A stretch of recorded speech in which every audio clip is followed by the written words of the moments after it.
बंदौ चरण सरोज गुरु मुदि मंगल आगार। जहि सेवक नर होत हैं भव सागर से पार। गुरु जी के सुमिरण मात्र से नाशक विघ्न अनंत। तासे सर्वारंभ में ध्यावत है सब संत। बोलो जयकारा बोल मेरे श्री गुरु महाराज की जय। बोलिए सांचे दरबार की जय। श्री आनंदपुरवासी भगवान की जय। श्री नगली निवासी भगवान की जय।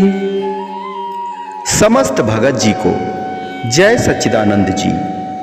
भगत जी इस चैनल को सब्सक्राइब कीजिए, वीडियो को भी लाइक कीजिए और वीडियो को ज़्यादा से ज़्यादा गुरुमुखों के पास शेयर करें ताकि यह भक्तिमय सत्संग समस्त गुरुमुख जन तक पहुंच सके और आप भी पुण्य के भागी बन सकें। जय सच्चिदानंद भगत जी। जब चारों ओर चिंता ही चिंता हो, सब दुनियादारी से हार थक जाएं, तब आप इस सत्संग को अवश्य सुने भगत जी, क्योंकि इस संसार में कोई किसी का नहीं है। ना कोई किसी का माता है, ना कोई किसी का पिता है और ना किसी का कोई भाई है, ना कोई किसी का बहन है और ना ही कोई किसी की पत्नी है, ना कोई किसी का पति है। इस संसार में हम अकेले आए हैं और हमें अकेले ही जाना है, क्योंकि हम जो भी कर्म करते हैं उस कर्म का फल हमें अकेले ही भोगना है। अगर हम बुरा कर्म करते हैं अपने बच्चों के लिए, अपने परिवार के लिए, अपने माता पिता के लिए, अगर हम बुरा कर्म करके कमाते हैं तो उसका फल हमें ही भोगना पड़ेगा, क्योंकि हमने जो कर्म किया है उसका कर्म का फल हमें ही भुगतना है। इसलिए हमें बुरे कर्मों से दूर रहना चाहिए और बुरे कर्मों से दूर रह करके प्रभु के श्री चरणों में जुड़ जाना चाहिए। एक सच्ची घटना है जो आप सभी को उस घटना के बारे में मैं अवगत कराना चाहता हूँ। एक पंडित जी थे और उनका एक दोस्त यादव जी थे। पंडित जी और यादव जी में बहुत मित्रता थी। एक दिन पंडित जी यादव जी से कहने लगे कि यादव जी, मेरे पास कोई जानवर नहीं है, ना गाय है और ना भैंसे हैं। अगर मेरे पास भी जानवर होते तो हमारे बच्चे भी दूध खाते और दही खाते। तभी यादव जी कहने लगे, अगर ऐसी बात है तो आप मेरे यहाँ से एक भैंस ले जाइए और अपने बच्चों को, अपने परिवार वालों को दही दूध खिलाइए। पंडित जी कहने लगे, अगर ऐसी बात है, अगर आप देना चाहते हैं तो एक भैंस मुझे दे दीजिए। यादव जी तैयार हो गए और फिर यादव जी बोले, मेरी भैंस तो 50,000 की है, मगर आपसे मित्रता है, आप मुझे 40,000 दे दीजिए, वरना अगर मैं ऐसे ही दे दूंगा तो मेरे घर वाले, मेरे परिवार वाले नाराज हो जाएंगे। पंडित जी कहने लगे, ठीक है, मैं आपको 40,000 दे दूंगा। पंडित जी ने यादव जी को 10,000 रुपए दिए और बोले, बाकी के जो 30,000 रुपए हैं वह मैं कुछ ही दिनों में तुम्हें दे दूंगा। ऐसा कह करके 10,000 रुपए दे करके और भैंस को लेकर के पंडित जी उस भैंस को अपने घर लेकर चले गए। और जब घर लेकर चले गए तो पंडित जी के परिवार के सभी लोग बहुत खुश हो गए और पंडित जी के परिवार के सभी लोग दही दूध खाने लगे और बहुत खुश रहने लगे। एक दिन यादव जी पंडित जी के घर पहुंचे और बोले कि मेरे परिवार के लोग नाराज हो रहे हैं कि आपने 50,000 की भैंस 40,000 में दे दिया। तो मैंने कहा कि हाँ, वह हमारे मित्र हैं, हमने उन्हें दे दिया, मगर अब जो बाकी पैसे हैं 30,000 हैं वह हमें दे दो। वरना हमारे परिवार के लोग, हमारे बेटे और मेरी बहू सब नाराज होते हैं।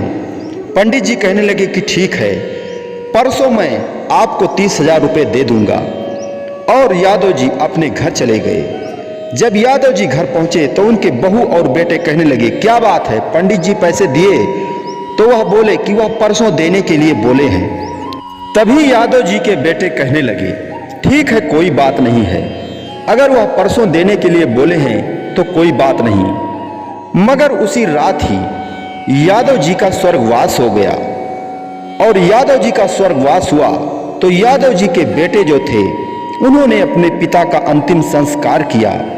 और जब उनका अंतिम संस्कार समाप्त हो गया, उसके बाद में यादव जी के बेटे पंडित जी के घर पहुंच गए और बोले, पंडित जी अब जो बाकी पैसे थे भैंस के वह मुझे दे दीजिए। तभी पंडित जी ने झूठ बोला और कहा, तुम्हारे पिताजी को मैंने सारे पैसे दे दिए थे। जब पंडित जी ने इस प्रकार कहा तो यादव जी का बेटा कहने लगा, मेरे पिताजी तो कह रहे थे कि वह परसों देंगे, उसी बीच मेरे पिताजी नहीं रहे और फिर मैंने आपसे नहीं मांगा। उनका क्रियाकर्म करने के बाद में मैं आपके पास आया हूँ और आप कह रहे हैं कि मैंने सारे पैसे दे दिए थे। पंडित जी बोले, हाँ, तुम्हारे पिताजी आए थे और उसी दिन ही सारे पैसे मुझसे लेकर गए थे। यादव जी का बेटा कहने लगा, ठीक है, अगर आप दे दिए थे तो अब मैं घर जा रहा हूं। फिर यादव जी का बेटा अपने घर चला गया। और इधर पंडित जी अपने परिवार वालों से बोले, तुम लोग किसी से इस बात को मत बताना कि हमने पैसे नहीं दिए हैं। पंडित जी के परिवार के लोग हाँ में हाँ भर लिए और उसके बाद में कोई किसी से कुछ नहीं कहा। धीरे धीरे समय बीतता गया। पंडित जी ने अपने एक बेटे की शादी की और जब उसकी शादी की, दुल्हन घर आई और फिर धीरे धीरे समय बीतता गया और पंडित जी के बहू को एक पुत्र रत्न की प्राप्ति हुई। और जब वह पुत्र पैदा हुआ तो वह बीमार था। जब वह बीमार हुआ तो उसे डॉक्टर को दिखाने गए। डॉक्टर ने उसे दवा दिया और वह बच्चा ठीक हो गया। फिर धीरे धीरे समय बीतता गया। जब वह बच्चा 5 साल का हो गया तब फिर दोबारा एक बार बहुत बीमार हुआ और उसके पिताजी, यानी जो बच्चा था, उसके पिताजी और उसके बाबा जी जो पंडित जी थे, वह सभी परिवार के लोग डॉक्टर के पास ले गए और उसे डॉक्टर के पास ले जाकर के भर्ती कर दिए। इलाज होने लगा। धीरे धीरे समय बीतता गया। उसके बाद में वह बच्चा जो हॉस्पिटल में भर्ती था, उस बच्चे ने अपने बाबा के नाम को लेकर के अपने पिताजी से कहा कि उन्हें बुला दीजिए। जैसे ही पंडित जी सुने कि मेरा पोता मुझे बुला रहा है, तुरंत वह उसके बेड के पास पहुंच गए और बोले, क्या बात है, किस लिए मुझे बुलाए हो? तभी वह 5 साल का बच्चा कहने लगा पंडित जी का नाम लेकर के, पंडित जी, अब आपने जो मेरा पैसा लिया था, जो भैंस का पैसा बकाया रह गया था, वह मैंने पूरा कर लिया है। अब मैं इस दुनिया से जा रहा हूं। पंडित जी समझे कि लगता है इसे कोई भूत प्रेत का साया हो गया है। तभी वह कहने लगा, आप ये मत समझो कि मेरे ऊपर किसी भूत प्रेत का साया है, कुछ भी नहीं है। मैं वही यादव जी हूं जिसका आप भैंस ले आए थे और पैसे नहीं दिए थे। वह पैसे मैं पूरा करने के लिए, अपना पैसा भुगतान करने के लिए ही मैं तुम्हारे बहू के गर्भ से जन्म लिया हूं और आज मेरा पैसा पूरा हो गया है। अब मैं इस दुनिया से जा रहा हूं। पंडित जी उस बच्चे को देखते रह गए और थोड़ी ही देर में वह बच्चा इस दुनिया को छोड़कर चला गया। और पंडित जी के परिवार के लोग उन बातों को सोचकर बहुत दुखी हो गए। इसलिए कहना है कि जो जैसा कर्म करता है उसको वैसा ही फल मिलता है, उसे भुगतना ही पड़ता है। इसलिए संसार में यहाँ कोई किसी का नहीं है और ना कोई किसी से नाता रिश्ता है। अगर नाता रिश्ता रखना ही है तो सद्गुरु दीनदयाल के चरणों में अपने मन को लगा दें और उनसे प्रीत बढ़ा लें। और प्रभु ने जो हमें नाम दान दिया है उस नाम का सहारा लेना है और उस नाम के सहारे से ही हमें भवसागर से पार उतरना है।